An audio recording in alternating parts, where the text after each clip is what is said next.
Boa noite, pessoal. Agora sim, estamos iniciando o nosso Diálogos nas Redes, a nossa live Diálogos nas Redes, com o propósito de trazer pesquisadores, pesquisadoras, para tratar sobre temas como turismo xamânico, plantas sagradas, temas sobre cosmologias indígenas. E agora sim, Isabel de Rosi entrou. Oi, Isabel. Oi, Lígia, boa noite. Boa noite. Então, que bom que você aceitou meu convite, fico muito feliz. Nós nos vimos pessoalmente no Plantas Sagradas de 2016, né? Não sei se você lembra, lá e na Lembro, Unicamp. sim.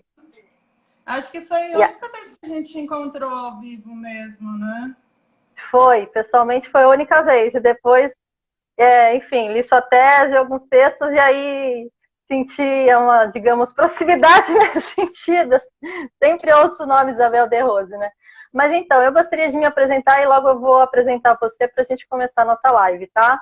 A live de hoje se chama Redes Xamânicas Contemporâneas, Estudos de Caso sobre os Guarani, Santa Catarina, e os Yawanawá do Acre. Então, bom, para quem não me conhece, o meu nome é Lígia Plateiro, eu sou historiadora, sou graduada em História pela USP, fiz mestrado em Estudos Latino-Americanos pela UNAM, Universidade Nacional Autônoma do México, e doutorado em Antropologia na UFRJ, aqui pelo IFIX.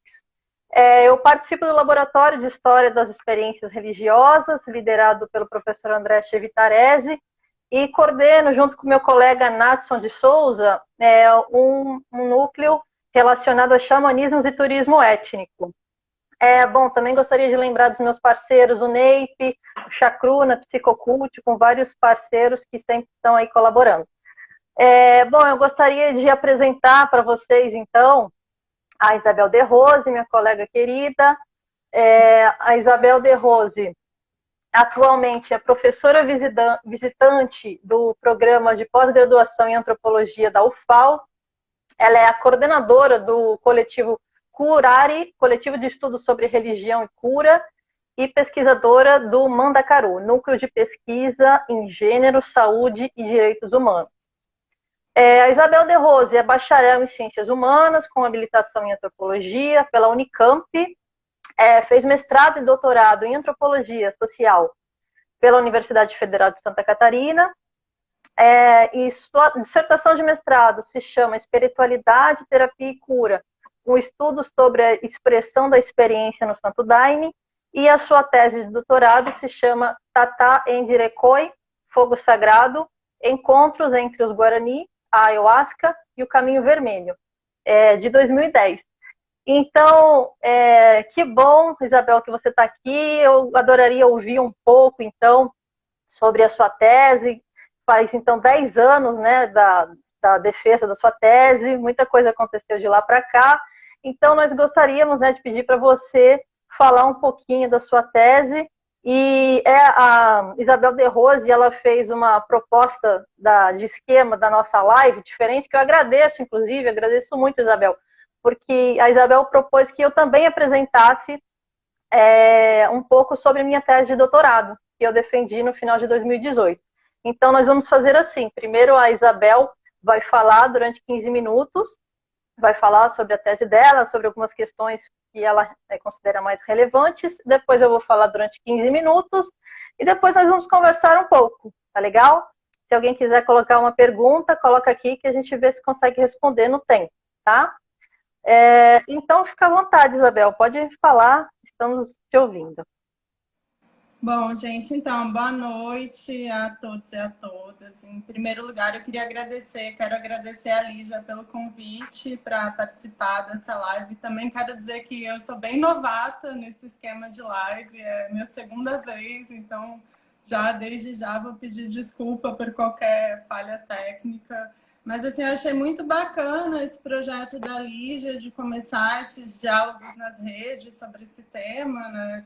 E eu acho Obrigada. também que essa pandemia ela está trazendo vários desafios, inclusive um desafio da gente se repensar enquanto cientistas sociais, enquanto antropólogas, e pensar novas formas de divulgação científica dos nossos trabalhos, talvez saindo um pouco dos muros da universidade e acessando mais pessoas. Então, pode ter né, tem também, assim, talvez, enfim, coisas interessantes para pensar sobre isso.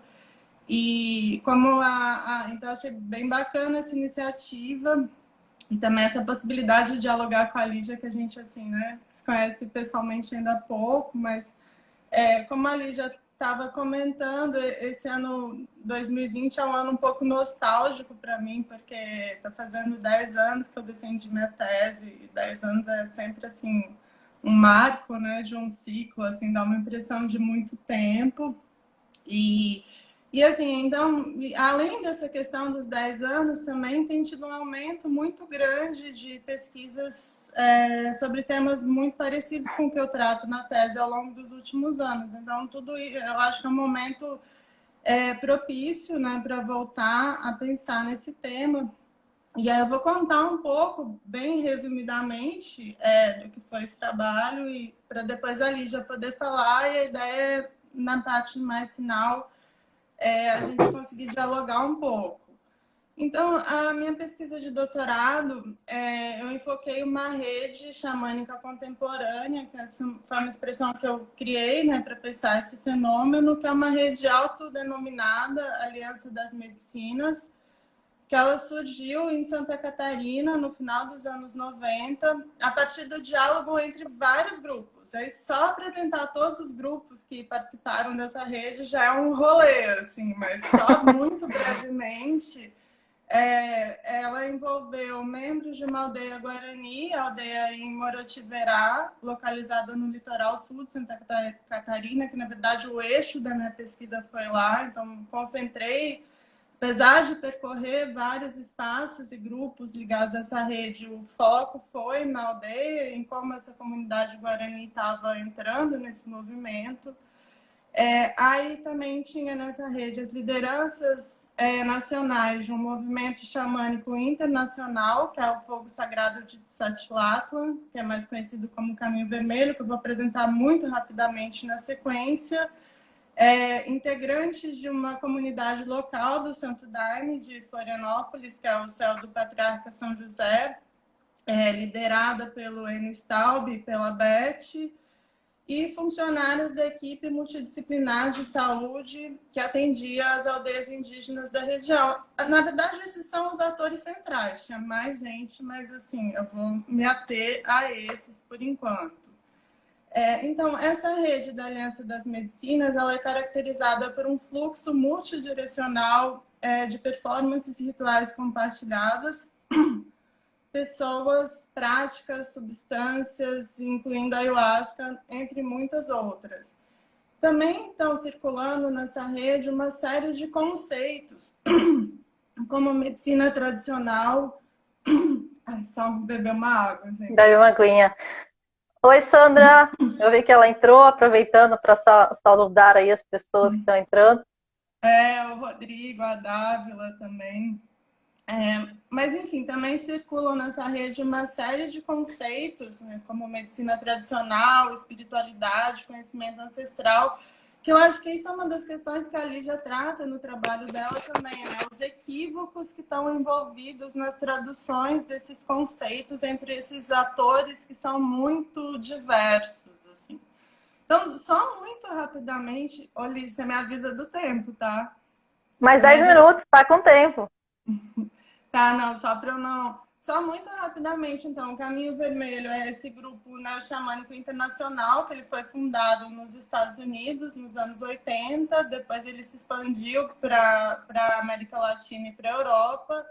É um grupo que é baseado numa religião nativa pan-americana, que é a Igreja Nativa Norte-Americana, que é conhecida pelo uso ritual do cacto peyote, que é um tema que eu não vou entrar hoje porque não vai dar tempo.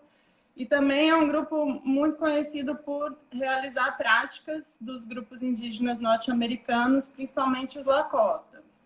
O Santo Daime, né, acho que todo mundo mais ou menos conhece, é uma das religiões ayahuasqueiras brasileiras. E, assim, vou falar mais sobre a aldeia, onde eu centrei, foquei minha pesquisa de campo, que é a aldeia em Morotiverá, que é uma aldeia guarani localizada muito perto da cidade de Florianópolis, na verdade, 30 minutos de lá. Fica às margens da BR-101, que é uma estrada bem movimentada. Foi a primeira terra indígena guarani demarcada no estado, em 2003. E na época que eu fiz minha pesquisa de campo lá, que foi entre 2006 e 2008, desculpa, tinha uma população de mais ou menos 120 pessoas, mas que na verdade não quer dizer muita coisa, porque as aldeias guarani são caracterizadas por uma circulação muito grande de pessoas. E uma das coisas que eu enfoco muito na minha pesquisa de doutorado é o papel de uma família extensa indígena e de um casal xamânico específico, que são o seu Alcindo Beratupã e a dona Rosa Potidjá, que, aliás, infelizmente ela faleceu ano passado. Mas eles foram protagonistas fundamentais nessa entrada da comunidade guarani na rede da Aliança das Medicinas. Esse casal, eles vinham viajando pelo sul numa migração inspirada por sonhos xamânicos. Eles tinham esse sonho de voltar a viver de acordo com um modo de vida guarani, que eles chamam de Nhanderecó. Eles sofriam muito assim, com a questão do abandono da cultura e das tradições por parte dos guarani mais novos, e eles estavam buscando um lugar onde eles pudessem revitalizar essa tradição guarani. E aí, no final dos anos 80, eles decidem se fixar lá nessa aldeia, que é um movimento, na verdade, que coincide com um processo mais amplo de reocupação das áreas guarani no estado de Santa Catarina. Eles são um casal, eram, né, amplamente conhecidos pelos seus poderes xamânicos nessa rede das aldeias guarani do sul e do sudeste do Brasil. E, na verdade, esse movimento deles de revitalização do Nhanderecó, do modo de vida tradicional guarani, é um movimento que também é um processo mais amplo, não é uma coisa exclusiva deles.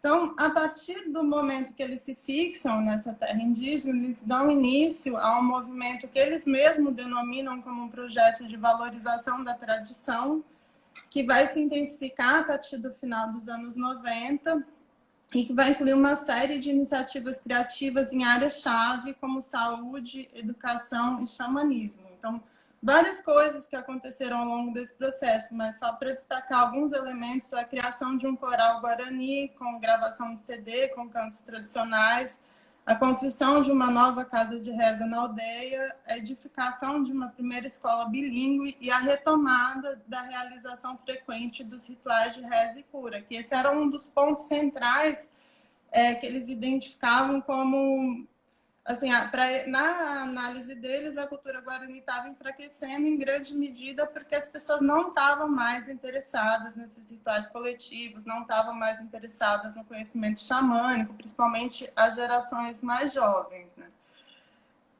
Quando tiver mais ou menos uns 5 minutos, você me fala, por favor. Tá bom.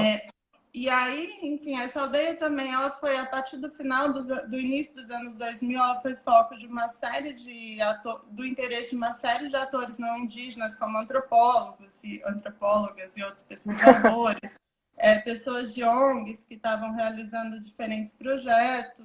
E aí, uma das coisas que eu discuti muito no meu trabalho é como os moradores, e principalmente as lideranças políticas e espirituais dessa aldeia, eles dialogavam de maneira estratégica com esse interesse das pessoas na cultura indígena, entre aspas, né, claro, tentando reverter os benefícios desses contatos para a sua comunidade.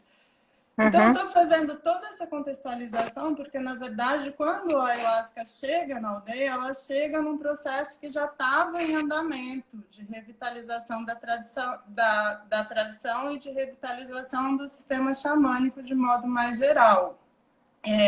Uma coisa que foi muito importante também como elemento motivador desse processo foi o interesse que a gente vê nas redes da Nova Era de modo geral, mas também no Caminho Vermelho e no Santo Daime de modo mais específico, nos conhecimentos indígenas de modo bem amplo e genérico, e nesse caso nos Guarani em particular. Então, a gente via circulando uma série de ideias, termos genéricos, que eu vejo que também aparecem no trabalho da Lígia, né, como medicina tradicional, conhecimento ancestral, espiritualidade, e esse discurso ambientalista, né, ideias como meio ambiente, natureza. E uma das coisas que eu estou discutindo nos meus trabalhos mais recentes sobre isso é como as lideranças indígenas muitas vezes usam esses termos de forma reversa e criativa em agenciamentos que são voltados para os seus próprios interesses e demandas, que muitas vezes não 5 minutos, tá?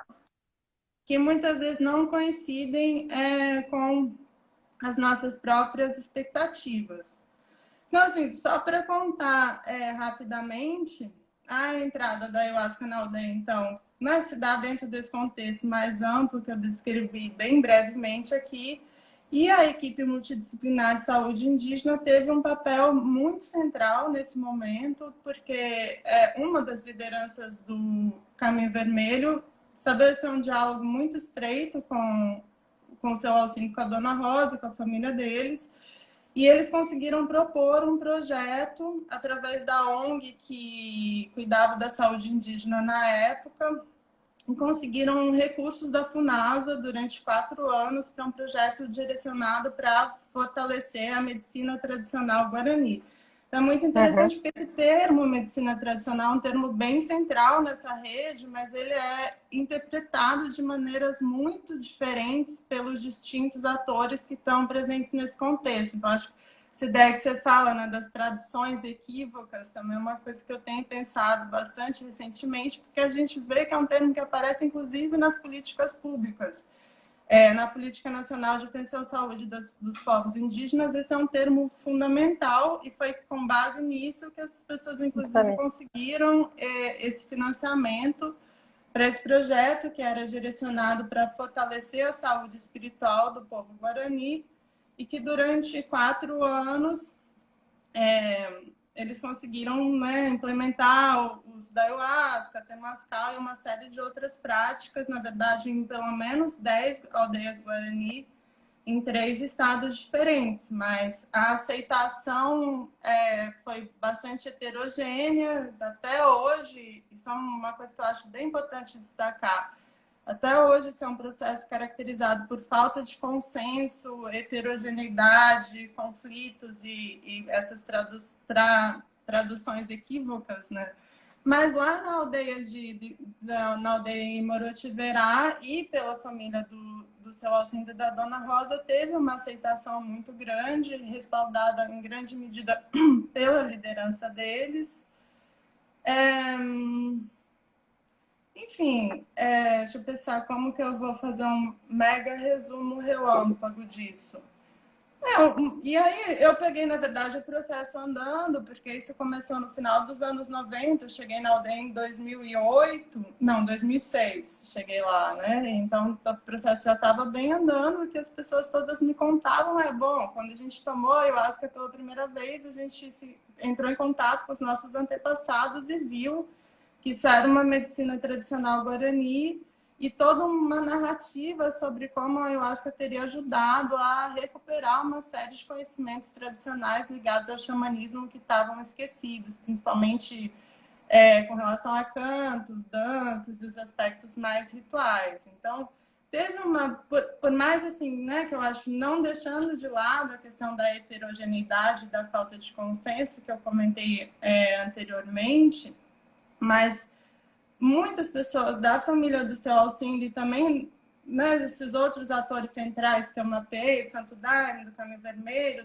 dos médicos que estavam atuando na aldeia, tiveram uma avaliação muito positiva dos resultados desse projeto de fortalecimento da medicina tradicional, no sentido de reverter uma série de problemas que a própria comunidade guarani identificava que eles estavam passando, como alcoolismo, violência e o abandono das tradições que eu já comentei, e também de fortalecer o sistema xamânico, ter essa retomada da realização dos rituais mais frequentes de canto, reza e dança na casa de reza, e um treinamento de novas gerações de líderes espirituais. Então, assim, por um lado, a gente vê falta de consenso, heterogeneidade, conflitos e equívocos, mas, por outro lado, a gente vê avaliações positivas de muitos dos atores que tiveram envolvidos. E, enfim, eu acho que assim, tinha outras coisas que eu queria falar, mas eu acho que talvez que já seriam mais pensando. Sim, a Sandra comentou sobre essa questão da reinterpretação da cosmologia. Isso é outro tema também super denso, que eu acho que não vai dar tempo de desenvolver aqui, mas que, em muito resumo, uma das coisas que eu vi na minha pesquisa é que, na verdade, a ayahuasca também se relacionava com uma série de aspectos centrais do sistema cosmológico guarani, no sentido que, pensando, né, como que os Guarani conseguiam fazer essa conexão da ayahuasca como uma medicina tradicional guarani. Isso tinha a ver com aspectos que já estavam presentes no próprio sistema xamânico, como, por exemplo, a valorização dos sonhos, a importância da visão, compreendida num sentido mais amplo, da sensação e da percepção, enquanto aspectos centrais para o desenvolvimento das habilidades xamânicas. Mas, enfim, eu acho que eu vou passar a palavra para a Lígia, para ela conseguir falar um pouquinho também. E talvez, se der tempo na parte final, eu queria retomar um pouco para pensar nessa coisa da como eu vejo esse campo agora, 10 anos depois, e com também essa proliferação de pesquisa, proliferação, na verdade, tanto de redes xamânicas contemporâneas e dessa entrada dos indígenas nessas redes, quanto de pesquisa sobre o tema. Mas vou passar para ouvir a Lígia um pouquinho, aí no final, a gente, se der tempo, eu falo um pouquinho mais sobre isso.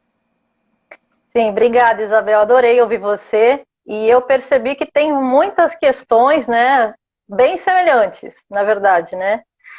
Bom, eu queria só retomar um pouquinho, né, para algumas pessoas que não me conhecem, para falar como eu cheguei a esse tema de pesquisa, né, que foi também fazer essa análise do que seria essa aliança entre uma igreja do Santo Daime do Rio de Janeiro e o povo indígena Iauanauá do Acre, né? Bom, primeiro eu gostaria de falar que eu fiz um mestrado na Universidade Nacional Autônoma do México, num programa de estudos latino-americanos da UNAM. E, na época, eu fiz uma pesquisa sobre as políticas indigenistas de educação, mas era uma pesquisa de história comparada, na época, falando sobre o Brasil e o México no período de 1940 e 1970. Então, para falar bem resumidamente, as escolas e missões religiosas, tanto no Brasil quanto no México, né, aqui no Brasil, Serviços de Proteção ao Índio, FUNAI, e no México, o Instituto Linguístico de Verano, procuravam civilizar ou mestiçar a população indígena, né? Então, por exemplo, o xamanismo era tido como ou para os missionários como coisa do diabo, ou era algo que não era relevante, né? Me fugiu a palavra agora, mas enfim, era algo, os indígenas tinham que ser civilizados, né? Eles tinham que ser integrados. Então, eu vi naquele momento, do lado da política estatal nesses países, como o Estado procurou transformar esses indígenas. E aí, vindo para o Brasil, eu entrei em contato com uma bibliografia da professora Aparecida Vilaça, do Museu Nacional, que ela fala muito do ponto de vista dos indígenas nesse processo de conversão, porque é um processo de conversão tanto laica, né, pela escola, uma tentativa de transformá-los em brasileiros, tanto laica quanto religiosa, né, através dessas missões religiosas que tinham missões católicas, mas também missões protestantes. Então tinha esse processo aí do virar branco, né, os indígenas, muitos deles passando por esse processo de virar branco, mas aí eu notei que, na verdade, os indígenas interpretavam, né, vendo o trabalho da Aparecida Vilaça, interpretavam esse cristianismo, ou mesmo a escola, a partir de suas cosmologias. Então, não era exatamente aquilo que a política indigenista queria que acontecesse, né? Na verdade, e também esses cristianismos indígenas são muito diversos, né? Não é como muitos pastores ou padres gostariam que fosse. E, enfim, quando eu entrei no doutorado, eu fiz um projeto de doutorado para tratar, olha só, Isabel, sobre a conversão religiosa de Kaiowás e Guaranis do Mato Grosso do Sul, da reserva de Dourados, a igrejas neopentecostais. Então, naquele momento, era em 2014, e eu entrei no doutorado com essa proposta.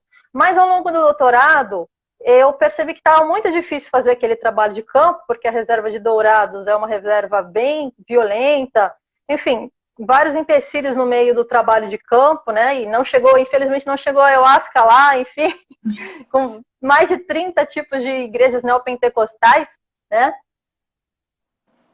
Na reserva de Dourados. Eu, digamos, eu acho que o meu tema de pesquisa que me encontrou, né? Eu acho que, inclusive, você comentou isso na sua tese.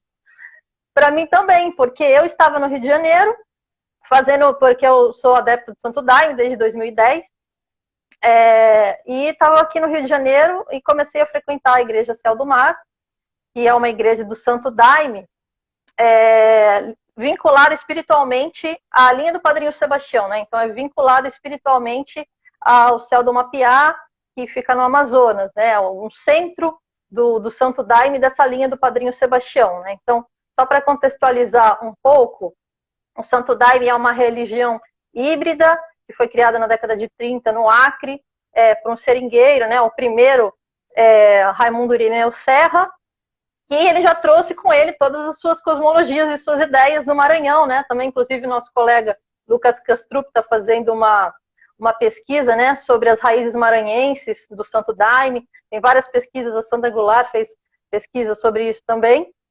E ele chegou no Acre e, digamos que, eu diria que ele foi convertido, né? Porque ele usou a ayahuasca, essa bebida que a Isabel de Rose já falou, que é uma planta espírito com agência, né? Então, eu diria que o Santo Daime é uma religião híbrida, mas também pode ser considerada como um xamanismo coletivo. Bom, e eu estava aqui no Rio de Janeiro, fazendo meus trabalhos como daimistas, e de repente eu comecei a ver que tinha várias visitas de comitivas dos Yawanawá, aí vinha Putani, o cacique Biracine Chuacá, vinha também Pajé Iauá, que faleceu, já faz uns 2, 3 anos, o Pajé Tatá também chegou a falecer. Enfim, eu tive essa oportunidade que foi muito bacana de participar de todos esses rituais e tal. E apareceu uma categoria em vários momentos que era aliança. Então, aquilo começou a me chamar muito a atenção, e aí eu tive a oportunidade de mudar o meu objeto do doutorado, né, meu projeto de doutorado, e comecei a tratar, então, da aliança entre os Yawanawá e o Santo Daime, nessa igreja específica. E é interessante que essa igreja do Santo Daime, ela é um pouco polêmica, enfim, mas ela tem um vínculo espiritual com o Céu do Mapiá, e tem várias outras igrejas nos Estados Unidos e também no Brasil que eu chamei de igrejas afiliadas, porque são igrejas que acabam seguindo as modas do Céu do Mar, e também são vinculadas espiritualmente ao Padrinho Sebastião. Enfim, e eu comecei a perceber diversas trocas. Então, eu fiquei interessada nessa questão de o que era essa aliança, né? Eu comecei a perceber que essa aliança estava relacionada a trocas e a reciprocidade, porque então os Yawanawá traziam uma série de medicinas, traziam seus cantos, traziam sua estética, e todo mundo adorava, e realmente começou a existir umas transformações nos rituais da Igreja Céu do Mar. Enfim, eu comecei a perceber, então, que o que aconteceu, né, foi um processo de uma dupla transformação, né, nesses fluxos, como você falou. Ocorreram transformações tanto nessa igreja do Santo Daime, quanto transformações também entre os Yawanawá. Os Yawanawá, eles são um povo indígena de aproximadamente 1.200 pessoas, na terra indígena Rio Gregório, no Acre, lá em Tarauacá. E lá existem 8 aldeias. Eu tive a oportunidade de fazer trabalho de campo lá por 20 dias em 2016, na aldeia Mutum e na aldeia Nova Esperança. E eu percebi, naquele lugar, como aconteciam essas trocas, né? Porque eu fui acompanhada por Jordão, que é filho da Nonata e do Paulo Roberto, que são as lideranças do Céu do Mar, e ele levou um contingente de 20 pessoas de igrejas do Santo Daime do Canadá e dos Estados Unidos. Então, eu reparei na prática muito disso que você falou que existiu também, né, entre os Guarani. Os Yawanawá, eles passaram por um processo também de busca de revitalização da cultura, né? Porque eles não tiveram a ação direta do serviço de proteção ao índio, aquilo que eu estudei no mestrado, eles não tiveram as escolas do serviço de proteção ao índio, e nem da FUNAI, mas eles tiveram a presença dos missionários da New Tribes Mission, que era uma igreja protestante. Então, inclusive, o Raimundo Luiz, que é um líder da geração passada, né, antes do Biraci Brasil e do Tasca, ele se tornou um pajé pastor. E muitas das práticas xamânicas foram sendo deixadas aos poucos de lado, porque, enfim, a questão do xamanismo está relacionada à feitiçaria também, né? Para os Yawanawá, tem essa questão da predação, né? Essa questão de que o xamanismo está relacionado a essa relação com outros, né? Esses outros que são espíritos, muitas vezes, né? A ayahuasca, por eles, o Ni, também é visto como a jiboia, né? Então, tem um mito dos Yawanawá que fala que um homem, ele foi como se fosse encantado por uma jiboia, então ele foi levado ao fundo do rio, virou marido dela, digamos assim, e de suas irmãs, e quando ele se deu conta que ele estava lá capturado, ele conseguiu fugir e levou para o povo dele de volta esse conhecimento da ayahuasca. Então, tem essa coisa da visão, né, da transformação do ponto de vista também, né, quando se toma ayahuasca, então você tem a visão da jiboia e começa a ter visões e tudo. Enfim, então, só para dizer, querendo retomar um raciocínio, que houve, então, esse período também de conversão para o protestantismo, e aí, na década de 80, as novas gerações, com Biracini Chuacá, com Tasca e outros, expulsaram esses missionários e começaram esse processo de tentativa de revitalização da cultura. E já um pouco mais adiante, nos anos 2000, aí começaram essas relações com pessoas da ayahuasca e pessoas do Santo Daime. Então, as informações que eu tive na minha pesquisa foi que eles começaram em 2008 a ter uma relação com o padrinho do Acre, me escapou o nome dele agora, mas que eles começaram a fazer feitios juntos e começaram, então, né, nessas trocas, a ampliar esses rituais entre os Yawanawá. Então, só para falar um pouquinho, no contexto do trabalho de campo que eu fiz lá, né, eu percebi na prática essas trocas e também o que eu acredito que é um tipo de predação atenuada. Porque os brancos, né, os não indígenas, eles iam lá e eles eram tratados como afins, né? Tem várias pesquisas que falam isso, do Miguel Naveira, da própria Aline Ferreira, né? Eles são tratados como afins e durante todo o ritual eles se tornam Yawanawá. Eles viram índios. Então eu vi muito disso na minha pesquisa. Se no mestrado eu via, digamos, os indígenas virando brancos, agora são os brancos que estão virando índios. E virando índios como? Através do compartilhamento das medicinas, né, que são consideradas agências também. Então, essas agências das medicinas, né, essas plantas espírito, elas auxiliam nessas produções de novas relações e na captura desses não indígenas. Porque então eles são, eu sinto como se os Yawanawá fossem a jiboia, né? Porque uma jiboia, o que ela faz? Ela é um predador, ela engole o outro para fazer parte de si mesmo. E esses turistas xamânicos que estavam antes da pandemia, né? Indo em vários rituais na terra indígena Rio Gregório, são essa captura, digamos assim, essa caça que vai sendo incorporada a jiboia, porque começam a ser agenciados para diversos projetos. Então, por exemplo, uma colega minha, né, da daimista dos Estados Unidos, de uma igreja de lá, ela teve uma visão de que era para ela montar uma espécie de ONG para vender as pulseiras e os colares de miçanga e Yawanawá lá nos Estados Unidos. E ela começou a vender e trazer esses recursos econômicos para a aldeia. Então, digamos, começa a girar um fluxo, assim, e existem essas traduções equívocas, como você falou, né? Porque o que ela entendia? Ela estava buscando a cura dela, pessoal, e a cura do planeta, e a preservação da natureza. Então, eles vendem nos Estados Unidos essas pulseiras como uma forma de preservar a natureza. O argumento que eles dão é o seguinte: conseguindo dinheiro para os Yawanawá e ajudando os Yawanawá a sobreviverem de maneira digna, eles vão manter a preservada aquela natureza, que eles chamam de natureza, né? A floresta, porque eles têm 200 mil hectares de floresta amazônica, então tem essa perspectiva uma perspectiva ambientalista. E claro que os Yawanawá utilizam isso também, acabam utilizando esse discurso para capturar novos parceiros para novos projetos. E, inclusive, agora a gente está passando por esse momento de pandemia e está tudo fechado, né? Não tem turismo agora acontecendo.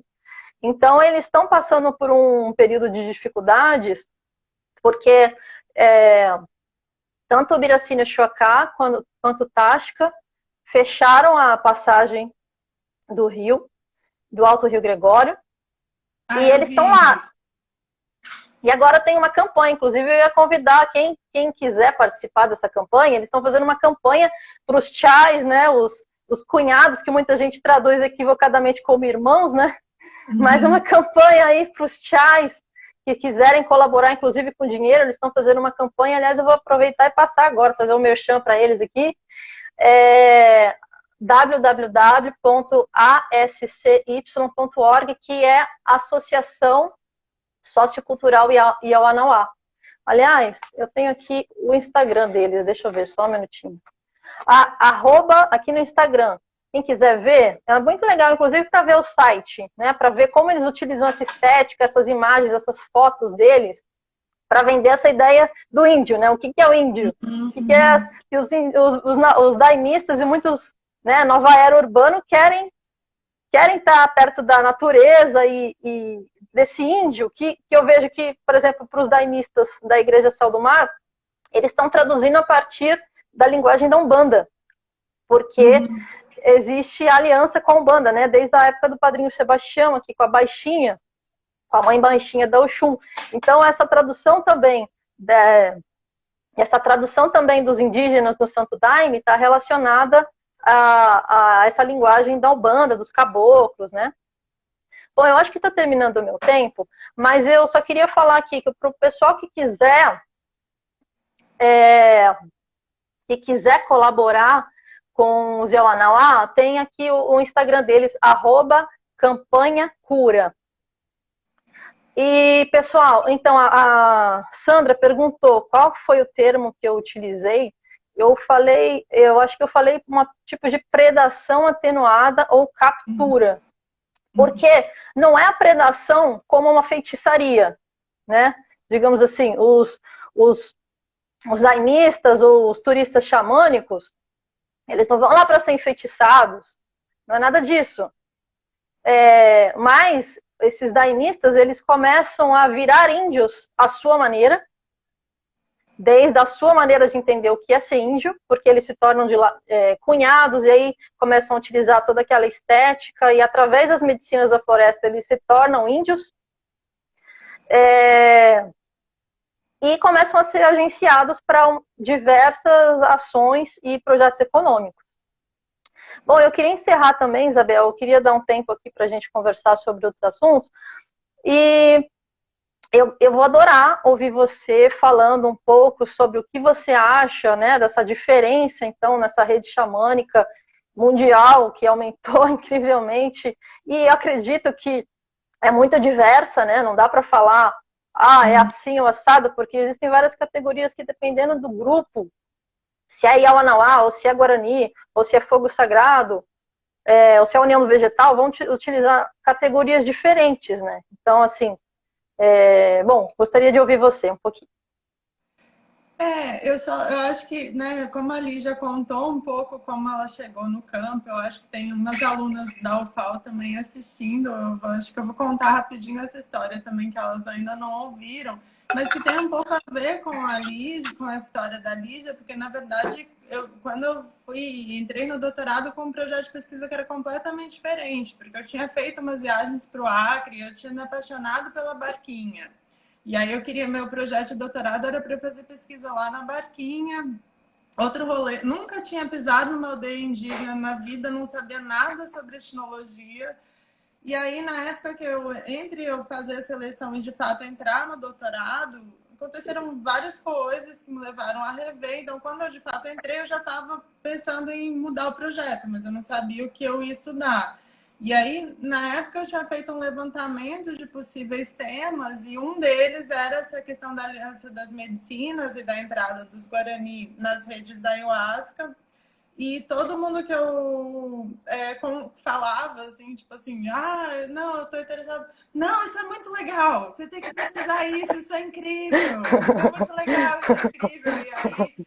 E aí eu cheguei na aldeia e as pessoas de lá também, né, que eu conversei, super toparam, eles tinham muito interesse, porque eu acho que isso é outra questão que eu queria falar também, que a Lígia comentou um pouco sobre essa questão do Yawanawá, e o caso dos Guarani é particularmente interessante, porque, pensando, né, o que interessa nos não indígenas que valorizam o conhecimento indígena, valorizam essa presença indígena nos rituais da ayahuasca, os Guarani não têm essa aura, digamos assim, entre aspas, né, que os grupos indígenas amazônicos muitas vezes têm.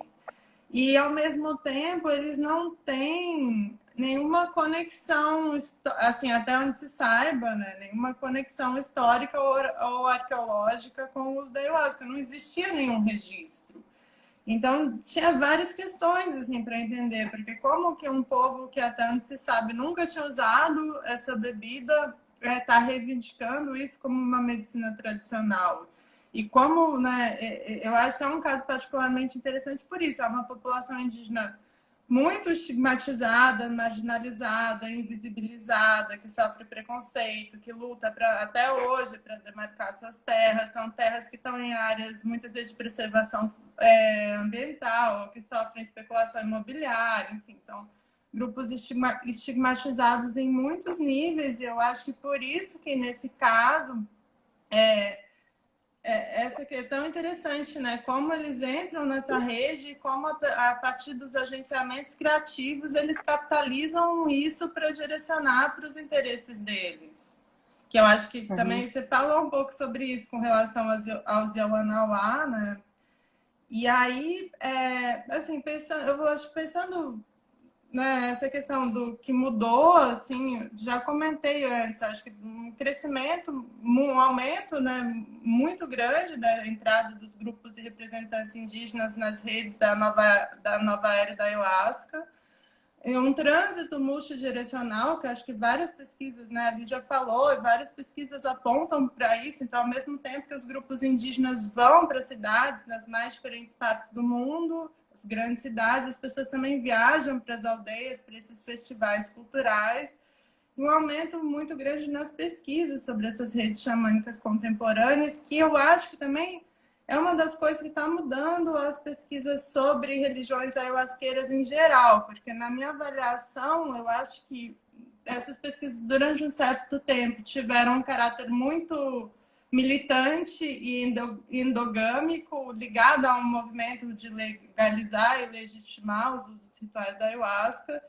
mas que eu acho que hoje em dia elas estão conseguindo se conectar mais com discussões centrais da teoria antropológica contemporânea e outros debates. Então, acho que nessas pesquisas sobre as redes xamânicas contemporâneas, a gente vê esse movimento, né? Você comentou muito essa questão da agência não humana, é um tema que aparece muito. Essa questão das traduções equívocas, dos agenciamentos criativos, a cosmopolítica também, né? Outro termo-chave que eu acho que tem aparecido muito. Uma coisa que me marcou muito foi, acho que você não estava, eu tive na React em 2017 em São Paulo, e Não a estava, não. conferência de encerramento foi uma fala da Tânia Stous Lima, que todo mundo conhece, é uma pesquisadora fundamental na etnologia indígena no Brasil, ela que propôs o conceito de perspectivismo junto com Eduardo Viveiros de Castro. E ela, na conferência, isso é um texto que até foi publicado depois, não fugiu agora o nome da revista, mas ela falava sobre o uso da ayahuasca entre os Yujá, no Alto Xingu, que era o povo que ela tinha pesquisado décadas atrás, e que eles tinham encontrado a ayahuasca através de uma equipe médica ligada à União do Vegetal. Então, são processos que têm muitas semelhanças, né? E que várias Eu questões vi, são... Eu ouvi essa fala dela na Unbox de 2017. Foi em Caxambu, ela apresentou também esse texto. Foi muito legal. Sim, e várias coisas muito recorrentes, assim, como essa questão da ayahuasca, né, entrar e ser pensada como uma medicina tradicional e entrar como uma ferramenta que vai impulsionar o sistema xamânico, independente daquele povo ter ou não algum contato prévio com a bebida, né? E aí muitos autores, como o Oscar Calavia Sais, por exemplo, Uhum. interpretam isso na chave da própria agência da ayahuasca, né? Que é Uhum. uma da própria ideia do cipó, né? E das redes que ela mesma vai tecendo, assim. Sim, tem muita gente que vem tratando também essa questão da teoria Torrede do Bruno Latour, acho que influenciada pelo Oscar Calavia, né? E eu acho bem bacana o trabalho dele, né? Porque ele fala essa ideia de aculturação também, né? Dos Yaminawa, né? Falei certo? Uhum. Sim, sim. Bem bacana. Aliás, você vem lá da UFSC, né? Você tem vários professores importantes aí sobre o xamanismo. Você quer falar um pouquinho desses professores para a gente? Sua própria orientadora, Jean Landau. Sim. Vou aproveitar, vou pegar um gancho também para comentar uma pergunta. Eu não sei quem que está perguntando, mas que falou aqui, né, se essas novas redes xamânicas podem ser chamadas de neo-xamanismos. Na verdade, quando eu pensei esse termo redes xamânicas contemporâneas, teve a ver um pouco com tentar superar essa divisão, porque eu acho que essas redes, na verdade, ao ser tão multidirecionais e tão diversas, com esses trânsitos que vão em muitas direções, com esses múltiplos atores, elas, na verdade, desafiam nossas definições clássicas sobre xamanismo. Então, pensando, né, também como relacionar isso com as discussões da antropologia contemporânea, eu acho que é um fenômeno super potencial para a gente sair dessas caixinhas do urbano, não urbano, tradicional, moderno, Uhum. porque elas estão circulando, né? Esses agenciamentos criativos vão em muitas direções. E eu acho também que muitas vezes o termo neo-xamanismo, por mais que a gente tente desconstruir, ele ainda tem uma conotação muito pejorativa, assim, isso como uma coisa meio comercial, como uma apropriação indevida, como uma aculturação. Então, na verdade, é um termo que eu não gosto de usar porque eu acho um pouco desrespeitoso com os grupos, assim. Eu acho, como a Lígia comentou, um movimento muito heterogêneo, né? Tem muitos interesses, tem muitos equívocos, tem muitos conflitos, mas, assim, como antropóloga, eu não me vejo na posição de julgar ninguém. Então, por isso, eu tentei não usar, né? Optei por não usar o termo neo-xamanismo e pensar, né? Eu acho que essa ideia de redes xamânicas contemporâneas vai justo na direção de tentar superar as dicotomias. E sobre Eu, a UF, pode falar, fala. não, aqui eu gostaria de falar uma coisa disso que você está falando, que eu lembrei, dessa dicotomia tradicional moderno, realmente não ajuda a explicar, por exemplo, o que está acontecendo com os Yawanawá hoje. Porque é muito interessante, né? Esses gringos, esses visitantes vão para lá e levam materiais de uma super tecnologia. E eles adoram, assim, essa troca, né?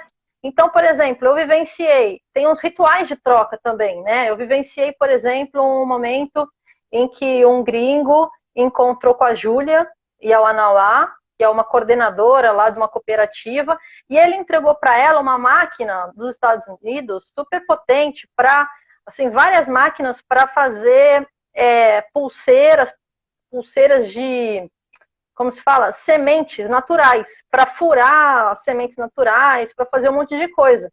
Para o quê? Fazer artesanato mais tradicional, entendeu? Ao invés de usar miçanga de plástico, você pode usar também sementes naturais. Então, porque ela, a Júlia falou, e aí tem, eu tentei traduzir, né, a conversa deles, tentei ajudá-los nessa conversa, por isso que eu estava participando. E ela agradecendo muitíssimo e falando que eles não estavam fazendo esse tipo de artesanato, de arte, né? Também é uma discussão se artesanato ou arte, mas porque elas não queriam quebrar o dente, ou enfim. Então, aquela ferramenta outra tecnológica dos Estados Unidos, entendeu? Ajuda a eles se tornarem mais tradicionais. Ou, por exemplo, o que ele deu, o que ela deu para ele foi uma lança que eles voltaram a fazer, uma lança de madeira, também considerada tradicional. Então, tem essas trocas de objetos, né? Então, para falar de uma outra situação que eu vi, um rapaz do Canadá levou um arco e flecha, assim, desses mais potentes que utilizado em Olimpíadas, sabe? Mas, assim, super bonito. E aí eles começaram a fazer, assim, usar o arco e flecha como esporte.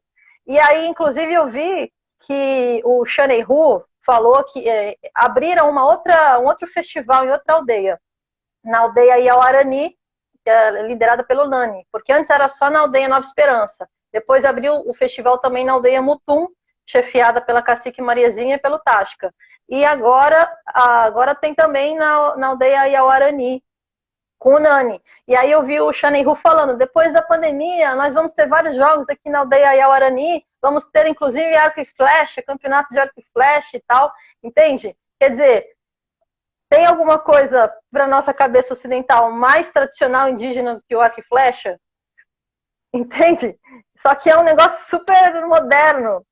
Então, realmente, só para te falar que assim, não tem como falar o que é tradicional, o que é moderno, porque essa modernidade dos gringos tá de certa maneira os ajudando a se tornarem mais tradicionais, que é o que eles buscam, né?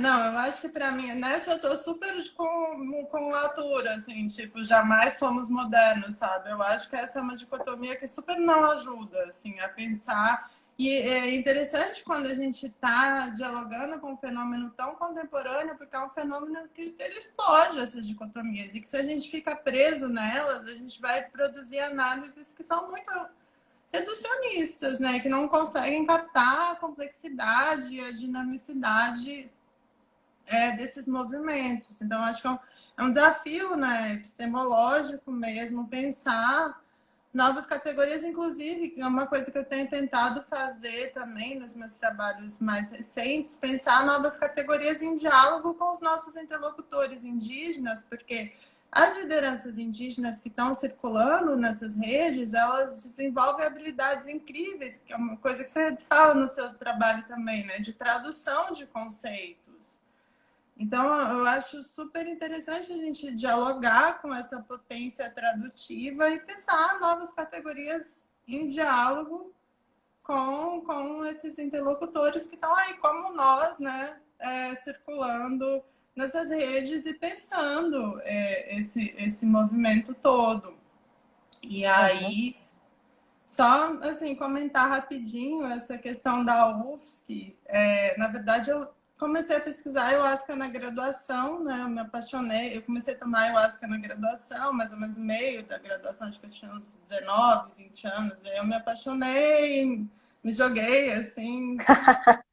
Durou Legal. um tempo, também depois rolou uma crise, mas essa é outra história. Mas aí, nessa época, comecei um TCC na Unicamp e eu comecei a ler os trabalhos da Jean na graduação. Eu me apaixonei, super me apaixonei. Na verdade, eu fui para a UFSC atrás, assim, não sabia, né? Mas, na verdade, eu fui para a UFSC atrás da Dinha, assim, era meu sonho trabalhar com ela e foi super bom, assim, que depois, ao longo do doutorado, a gente se aproximou, acabou ficando amiga, escrevendo um monte de coisa junto, foi um grande Que presente. legal. Que bacana. Isabel, só para te falar que a gente só tem mais uns 4 minutinhos. Então, enfim, se você quiser já fazer alguma fala final, assim, para a gente já ir encerrando, depois eu vou fazer uma fala final, aí a gente já encerra.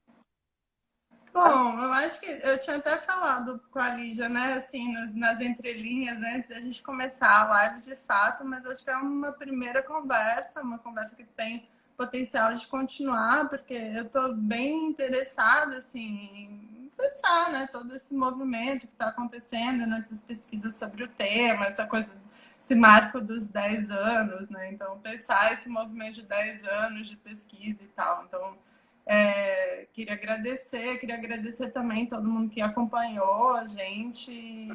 Uma conversa que espero que vai continuar, né? Ah, com certeza, Isabel. Agora que você apareceu na minha live, agora já era. Tô brincando. Mas adorei, viu? Muito obrigada por ter participado. Eu aprendo muito com você. E, enfim, adorei as coisas que você falou. Vamos com certeza continuar dialogando. E, bom, eu agradeço demais também todo mundo que participou. Eu vi que aqui que tinha vários pesquisadores, pesquisadoras, família, colegas, muitos alunos e alunas, né, da Isabel. E Os alunos da UFAL, gente, vocês são mara, eu amo o FAO, vocês. né, estão fazendo torcida. E é isso, Isabel, com certeza a gente vai continuar dialogando. E, eu gostaria de fazer o meu último merchan, tá? Já que eu fui capturada também pelos Yawanawá, gente, para vocês entrarem no @campanha cura aqui no Instagram, para darem uma olhada na campanha deles de arrecadação de grana. Então, quem fala que é aliado, quem fala que gosta de tomar ayahuasca com os Yawanawá, entendeu? Vai lá, dá uma ajuda. E também, na segunda live que eu fiz, eu convidei a Tamis Bárbara, do Centro Xamanismo Nauacumen, aqui do Rio de Janeiro, e ela está arrecadando dinheiro e doando para vários povos indígenas, uns 20 povos indígenas. E ela tem aqui também no Instagram, @xamanismo_nauacumen. E ela está arrecadando dinheiro também, entregando para vários lugares que eles, enfim, levando medicamentos, máscaras, álcool em gel, várias coisas assim, e alimentos. Então, quem enfim, quer ser xamã aí, toma ayahuasca, passa rapé, dá uma ajuda agora, hein? Que o povo tá precisando.